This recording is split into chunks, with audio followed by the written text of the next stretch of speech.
This episode is brought to you by Pentester Academy TV, the leader online cybersecurity education.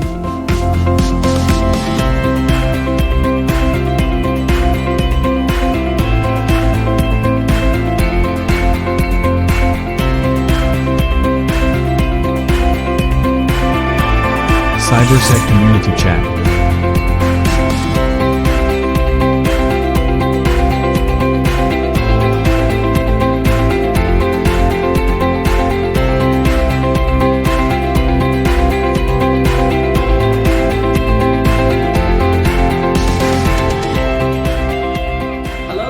Viewers, Pentester Academy TV is excited to welcome back another episode of C3, aka Cybersec Community Chats. After stopping for months, I am your host, Damien. You might have noticed that C3 has changed its name from Career to Community. This is because the program will also be covering other cybersecurity community topics on top of Career. We do hope you will continue to enjoy what C3 program brings to you. That's all for the update of the show. Let's get on to the program. Today I have with me my co-host Vivek Ramachandra, founder and CEO for Pentester Academy, and also Julian, our guest from UBS. Thank you so much for coming on board to this new program, a brand new program, we rename it. Vivek, you as my co-host today, I will let you shoot the first question to Julian. Julian, thanks for the introduction. At the outset, Julian, thanks so much for making the time. I know you have a very busy schedule, so we really appreciate that. I just wanted to begin with, starting off knowing more about you is, how did you get started in the field of cybersecurity? What was the motivation? And if you could just take us along that journey, because for a lot of viewers, I think it would be very inspirational to kind of understand, how you came about the entire route.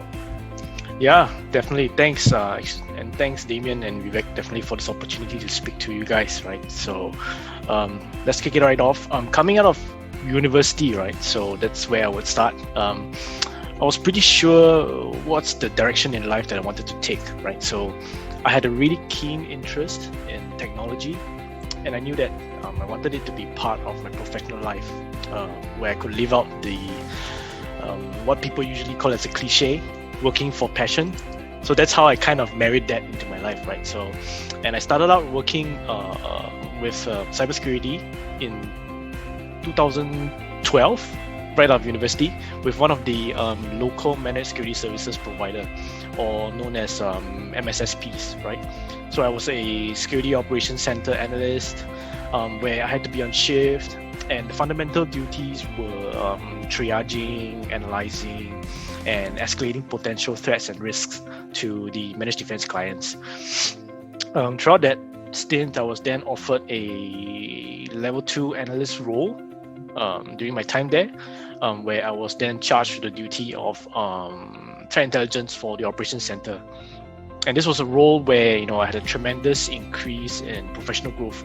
Where I started to dabble into the different aspects of managing and operating a security operations center, right? So maintaining detection capabilities, running incident management with clients, coming up with executive reportings, and then ultimately leading up to the highlight of my stay there, where it ended up with a ministerial presentation of a cyber threat landscape from a private sector perspective, because it was a managed security MSSP for the private sector. So that was a place where I was really thankful for, right? So it gave me a really good head start into the cybersecurity world. And then subsequently in 2014, I took on a role with a startup. So it was relating to cybersecurity research. So unfortunately, I can't speak too much about the projects that I've embarked on there, but it was an interesting place, right? So where we had to take on fundamentally current market challenges, right? Whatever it may be in the cybersecurity aspect, and then to push the envelope to kind of develop capabilities and products to then address these issues, right? It could be for tactical things, it could be for training, it could be for governance, could be for a variety of things, right? In the cybersecurity aspect. So after which then, shortly after, I was fortunate enough to be offered a digital forensics and incident response role with one of the large service firms. So this was a place where I would really say that I really tested myself. So I would like to drop it here that, I'd like to say that the misconceptions, no, not really, I would say the rumors of being in the service firms are all true. So it's a really, really fast-paced environment, right? And it would really, really test your ability to manage time, both professionally and personal as well, right? And then at that point of time, I don't know what happened to me. So as part of that stint with the service firm, I decided to embark on my master's program as well with NUS. So that phase of my life was, I would say, really, really tough, challenging, and it really gave me insights to myself as to how much this person I can really drive in that case, right? So that was an interesting one. And then of course up to date since I think 2017, right? So I had the privilege of joining my current employer as a senior threat intelligence analyst, which I have now grown into managing the entire threat intelligence activity for Asia Pacific for the firm. I also then now currently do head in co-managing the Cybersecurity Center, which we have just recently stood up in Singapore. Yeah. Very nice. I mean, that's a fairly kind of long and involved journey. So I was very curious, in all of these roles and everything, which one did you enjoy the most from a technical standpoint, and why? So I would say the political correct answer is I would enjoy every single role as I'm into the role, because the important point is getting onto a role that I would probably advise the audience here is that be sure that you would be wholeheartedly with you go in with a passionate mind and heart, right? So that's the most important point, right? So from a technical standpoint, I would say the highest technical challenge one would be the one that I took on with the service firm as part of a DFIR analyst, because in that position, as a service firm, right? So we had to react to client cases. So with every client, it would be a different environment, different processes, different technology stack, and things along those lines. So we had to go in as consultants to be able to hit the ground running and to be able to help to address the client's issue as the fires were burning. Yeah. So that I would say is the biggest and greatest technical challenge throughout the different roles that I've been with. Yeah. Okay, great. No, sounds great. Off to you, Damien. Okay, hearing your story, a 9 years journey itself. Now you are in the role of, cyber threat analysis, grooming a team in UBS. So what cybersecurity trend do you foresee in the remaining quarter or moving to 2022? So yeah, that's a great question, right? So in terms of cybersecurity trends, I'll probably largely categorize them into three major ones that I'll probably drop here for the audience. So the first one I would say is cybercrime as a service, right? And particularly ransomware. That's what everyone has in their mind right now, right? So the second one would be user behavior type threats, I would say. So towards your insider threats and your potential white collar crimes and things along those lines. And finally, of course, the third one that I'll place here is on the nth party threats, right? So your typical things which people call the supply chain issues. So these are some of the definite major things that I would say I would drop as trends, as like I said, we've been seeing for quite a fair long period now, definitely on the ransomware piece, and it's a more dangerous brother variant of the wiper class campaigns, which hit the Olympic and things along those lines. And so we'll definitely continue to likely see this trend continuing for the foreseeable future, because it makes financial sense, right? For the first thing that I brought up, the cybercrime as a service. Right. So it totally makes financial sense for the malicious actors with or without technical capabilities, right? Rightfully so now as a service. So that is one major issue that I'll see going forward for foreseeable. I'm not even sure just for this quarter, but probably for a good long time to go. I agree. Julian, just a follow-up question on that is, ransomware is something everybody's kind of struggling with. So what advice would you give, like, technical teams and all of that, on the preparedness from a ransomware perspective, and the worst case if you get hit? You keep hearing people paying, bounties and ransoms and whatnot, right? Like, so just want to get your thoughts on that. Yeah, so it's a very tricky and wide conversation to tackle, right? So there's a huge spectrum of targets and victims that we need to consider of, right? So we have these organizations which are large and huge and have huge budgets to manage the cyber defense programs. So those I would largely say I wouldn't necessarily need to worry about those guys, right? But the attackers also know that fact, right? Because if their target is huge and has a budget to buy X amount of appliances, to have their processes and people and resources to be trained to be able to defend in that type of threat cases, we are good there. The attackers know that as well. So why do I want to spend and waste my own resources as a bad actor? Because they are too constrained by earthly requirements, right? They do have a finite amount of money, they have a finite amount of resources and people and time. They do need sleep as well. Of course, if we move on to the topic of AI, then okay, maybe that's the next trend, next wave trend, right? But in any case, for the ransomware defense, technically speaking, or fundamentally speaking, for any firm, right, that may not have sufficient resources as large organizations, I would say, really, it's a tough challenge, right? It's just to first fundamentally secure your primary business in that case, right? Ransomware has a tactic which you can caveat around and work towards, right? They want to come into your environment, they want to steal things, they want to lock things up to hold ransom.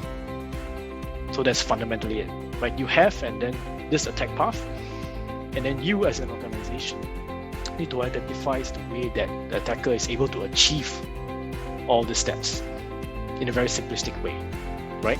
Are you able to secure it from that traditional, again, the cyber cliche term, from the left to right? So we want to secure left. So that is the exact same concept, right?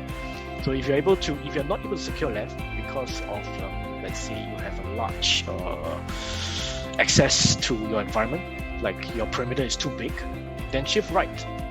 Secure towards your controls and your crown jewels and your people, right? And if you have ultimately the resources to do all of this stuff, then go ahead and do it. It's as simple as that. Yeah, absolutely makes sense. That's a good answer and very helpful. Thank you. So, Julian, you mentioned about, all the trends and ongoing trends. How do your organization keeps the cybersecurity professionals in your organization up to date in terms of their skills? So, in terms of skills and getting your folks up to date, right? So, I would see this as for myself, as a key responsibility as a manager within the firm.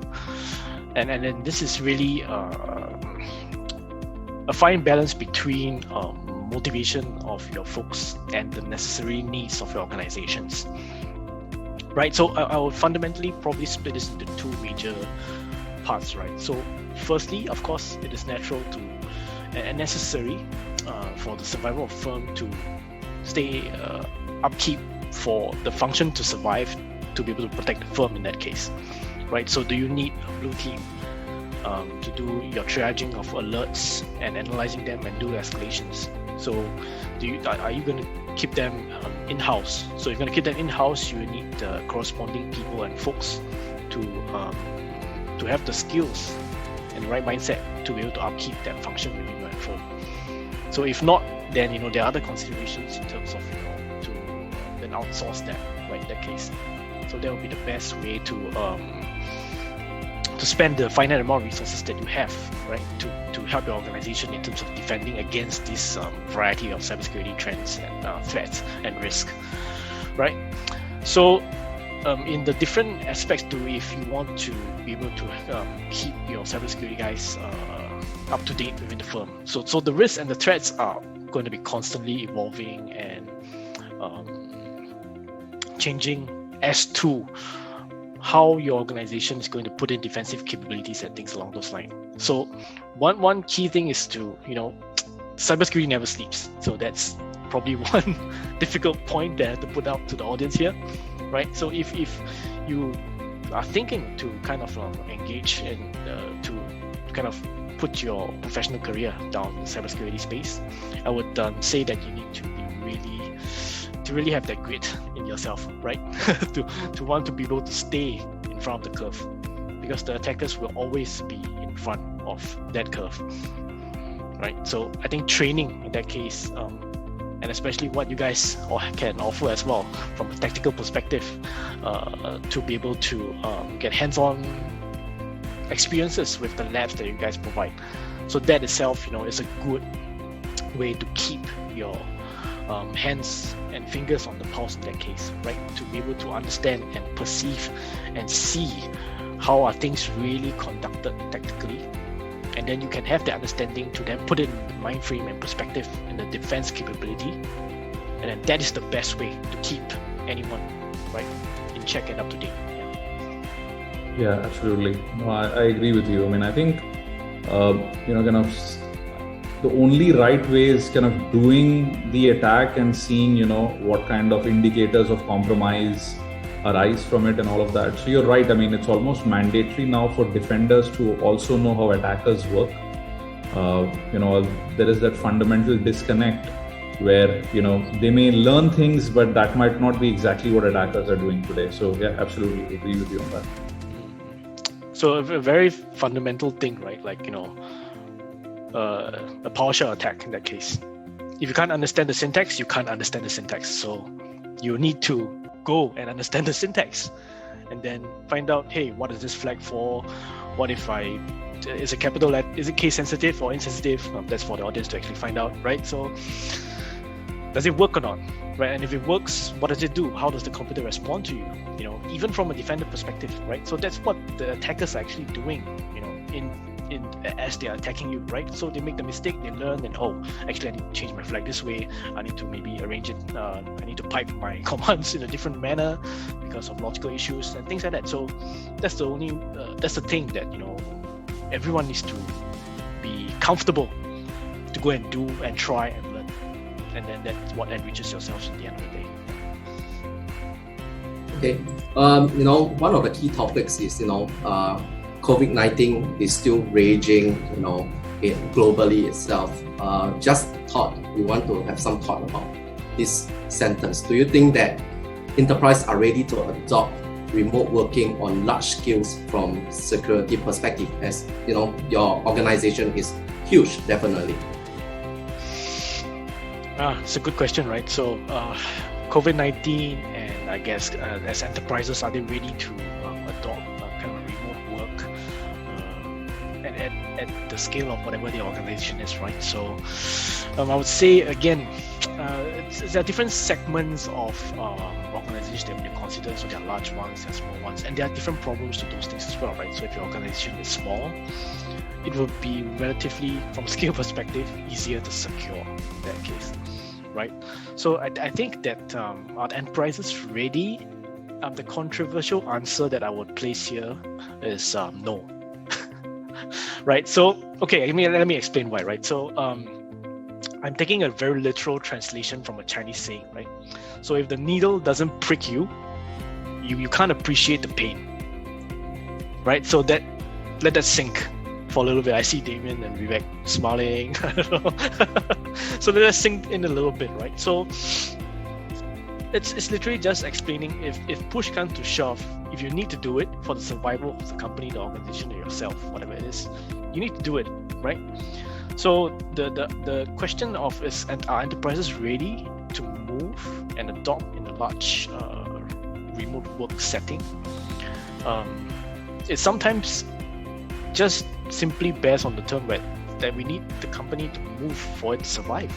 If we don't move into the operational state, the company collapses and all my staff are out of job. So that's a consideration that needs to be taken, right? So unfortunately, like I said, bringing back to the term, it is only when the needle is starting to close into your hand, and then when it pricks and you see the blood start oozing out, then sometimes, that will be the motivational factor for organizations to then push, do I need to wrap up my VPN. Oh my god, I need to start looking at CDNs to protect my front end endpoint, blah blah blah blah blah, right? So all those tactical defense stuff.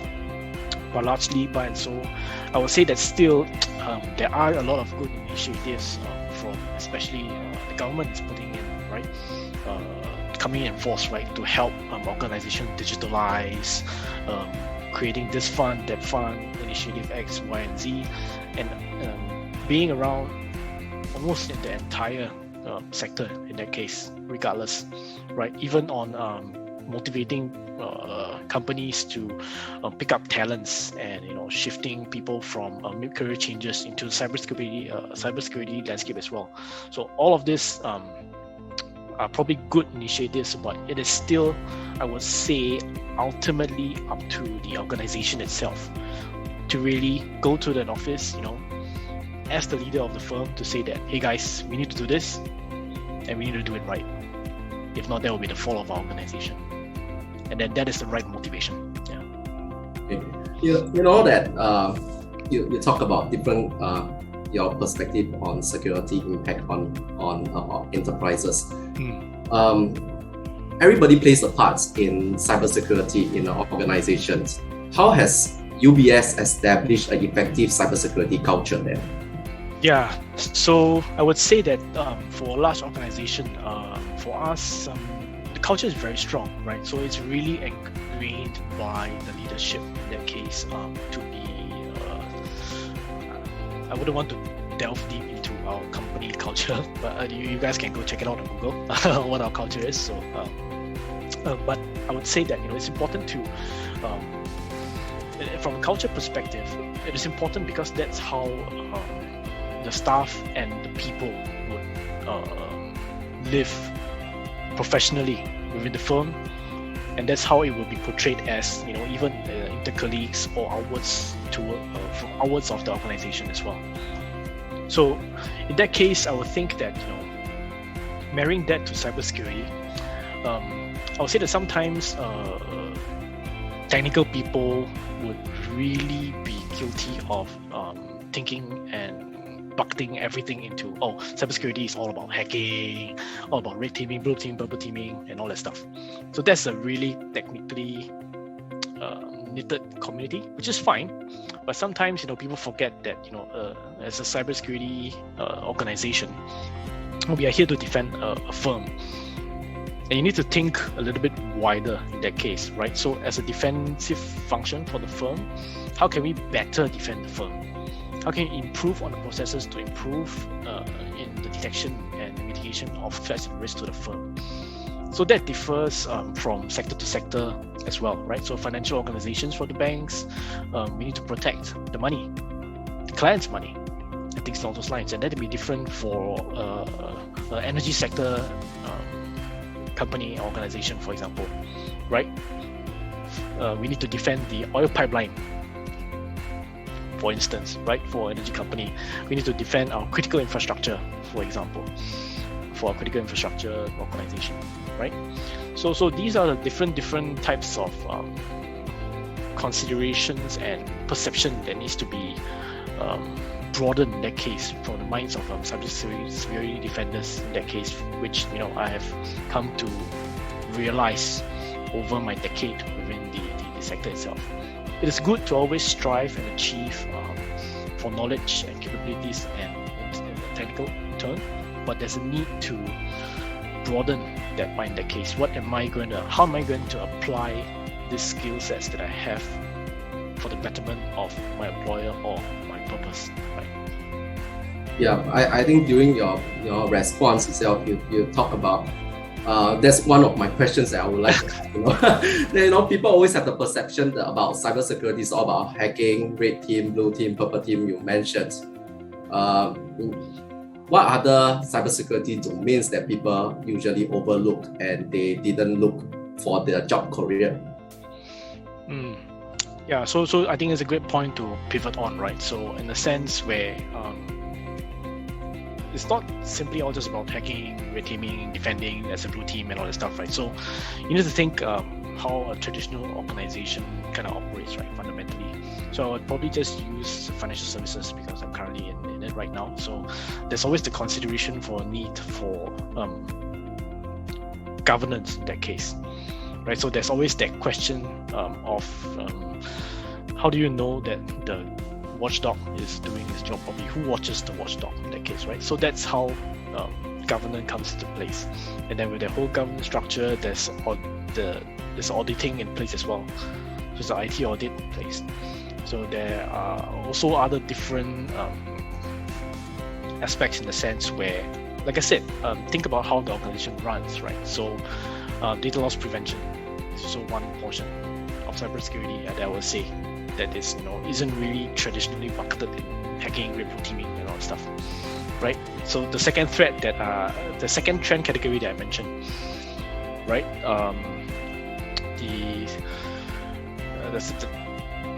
What was the second one that I mentioned again? User behavior threats. Yeah, in that case, right? So the internal staffs that operate within your organization, right? The people who have the keys to your kingdom.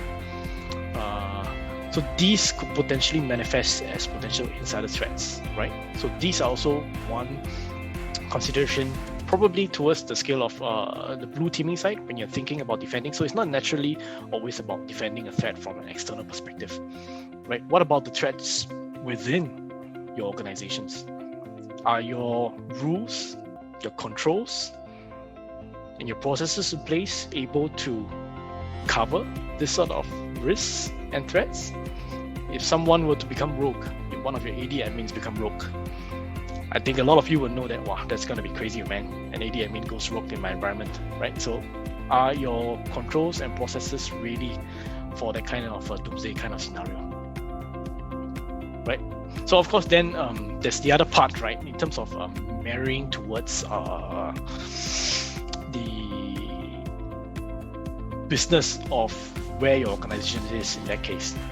So right now for us itself, we are actually building the Cyber Fusion Center, right? So it's not a new term, but it's a necessary one, right? In a sense where cybersecurity for us is all about defending the firm, right? So fundamentally, we are not bringing in new money for the firm. So how can we improve on that and better prove value to the firm that, the amount of resources that is being spent on cybersecurity is an important one and it's a necessary one. So a Cyber Fusion Center was then, of course, stood up, and that's the purpose and the ethos of what the Cyber Fusion Center is. That is to connect out, from traditionally CISO into the business, right?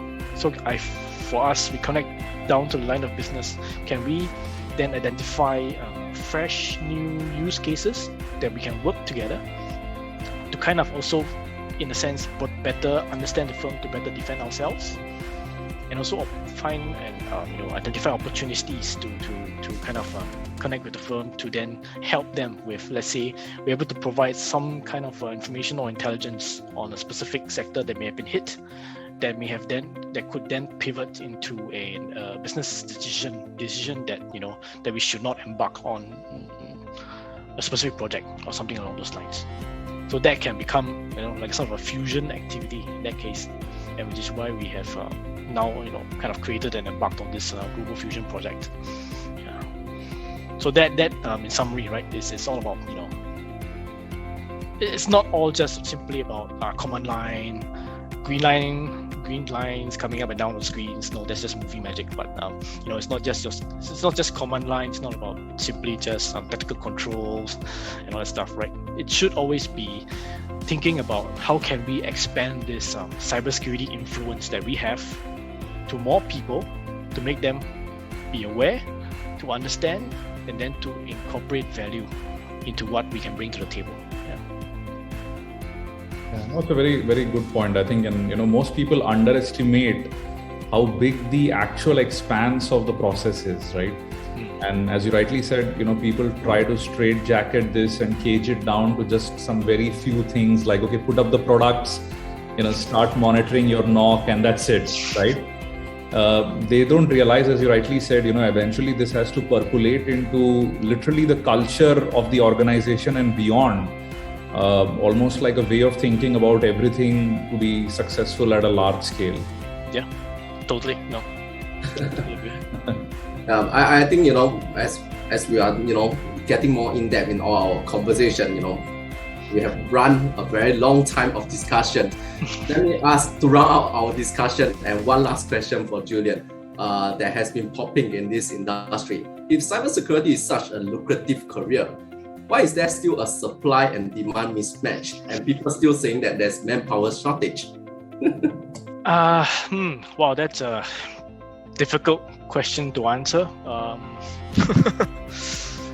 But I would say that it's potentially not just a simple supply-demand mismatch in that case. It's probably also a potential mismatch of expectations, and it probably isn't necessarily unique to the cybersecurity and ICT industry, right? So as part of the conversation that we had here, hopefully, I hope that the audience would have understanding that cybersecurity is a very, very, very, very, very, again, so put into more varies, vast sector within its own, right? So we simply categorize it as hacking, red team, blue team, purple teaming, and stuff. So with this term itself, it makes it sounds abstract and simple, but within the blue and the red stack itself, right, the depth and the breadth that's required to be mastered is virtually endless in that case, right? I would say.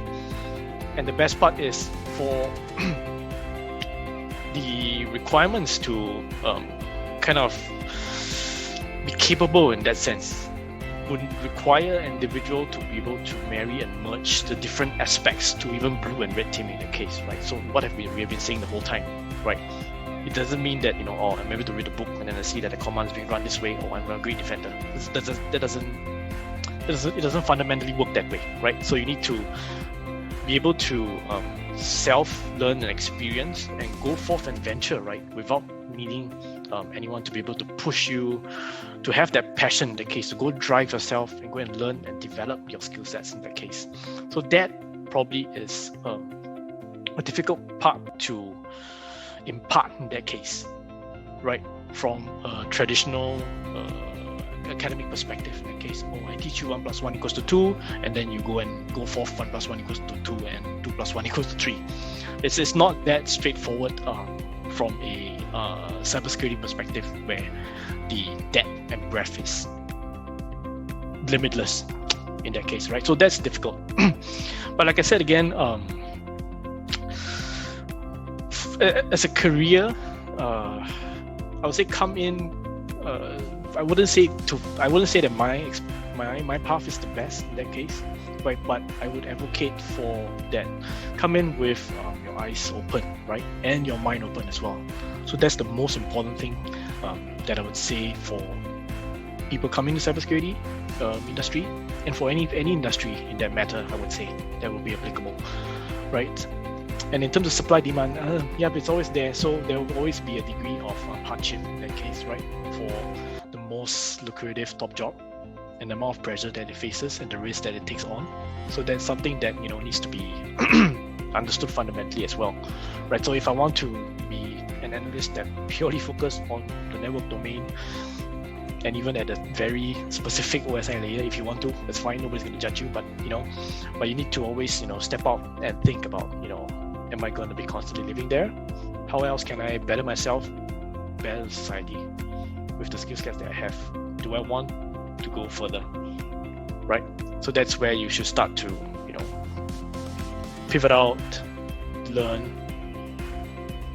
navigate yourself, and connect yourself with people like you guys, and from there, that should overall, I would say, bring up the entire sector in a positive tone. Well, that's a good point, Julian. Just to add a small question to that, I'm sure you're looking at hundreds of resumes every single month, from local Singaporeans who are trying to enter the workforce in cybersecurity. So if I were to ask you, what are the top 5 mistakes that you see in those resumes, right? Which is a huge turnoff for an employer.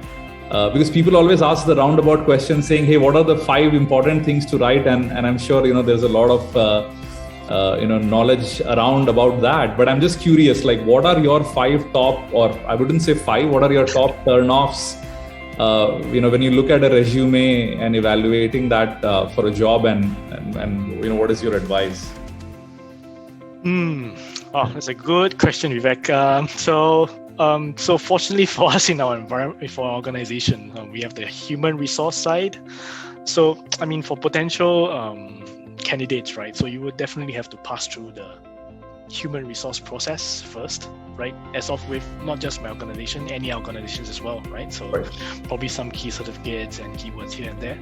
But of course, the important point comes when you meet your prospective hiring manager, right? So me, for example. So there will be a case where as an interviewer itself, it is also very important to ask questions. Right. So that is one key important point, because if it's just a one-way stream downwards from the interviewer asking questions and then you answering them, you would be in that space where you have a lack of knowledge as to, do I know the company? Is this the right fit? Is the culture right? What's the mission? What are they driving at? Right. So these are the things that you as an interviewer should be constantly keeping in your mind as you are going through the interview to get this information out, because we only live once. Right? You don't want to waste your time in an organization which would eventually, bluntly put it, erode your soul, right? So, so that's one of the key things, right? For a candidate that I would look at, to be very mentally extroverted, right? To be very curious and to have a very driven mindset as to what he or she wants. That case, so that we can find a right expectation match between the both parties. So that's through conversation, and like I said, the most important one is to ask questions. Once I see a candidate asking me questions and the right questions, although people say that there are no stupid questions, but in the interview setting, it's important to be mentally framed, right? So asking the right questions, that would intrinsically create that good sensation or feeling, right, for that candidate, right? And then I will further go on to clear on the requirements that will be necessary for that role, of course, naturally. But the person with that ability to have that mental foresight and to understand what he wants, and to be able to bring forth that conversation up in that interview to say that, this is what I want. This is a good match, then where would I potentially be able to go to? And then we can lay out, how far you can go from there. So that's one key thing that I would say I look for in a candidate. Yeah, that's a very good point, because I think, even true for me is, the greatest kind of, I would say, put off is when you see a candidate who's just willing to accept anything and everything, right? It just sounds unusual, feels unusual. So you're right, like one wants to see from the candidate that, he's also trying to interview the interviewer, as you said, to an extent, whether this is the right job for him, what are his career prospects, because that correctly shows that he's planning it out rather than just taking whatever comes his way. So I agree with you. That's a very good point. Yeah, that's absolutely correct. So and again, right, to the audience, it may not fit you or the different phases that you may are in your career, but advice from a couple of dudes, I guess. Yeah, I think as we start getting older, that's all we have to offer. I think this really wraps up all the wisdom that is put into this chit chat sessions. I want to thank Julian from UBS for coming on board to this coming back episode for C3, and also Vivek, to join me as a co-host for this new launch of this new program C3 as well. Thank you so much for all your time to come to this show, and do look forward to the next episode of C3. We have more exciting questions and topics that we are covering on top of career. Okay, and see you guys. Bye.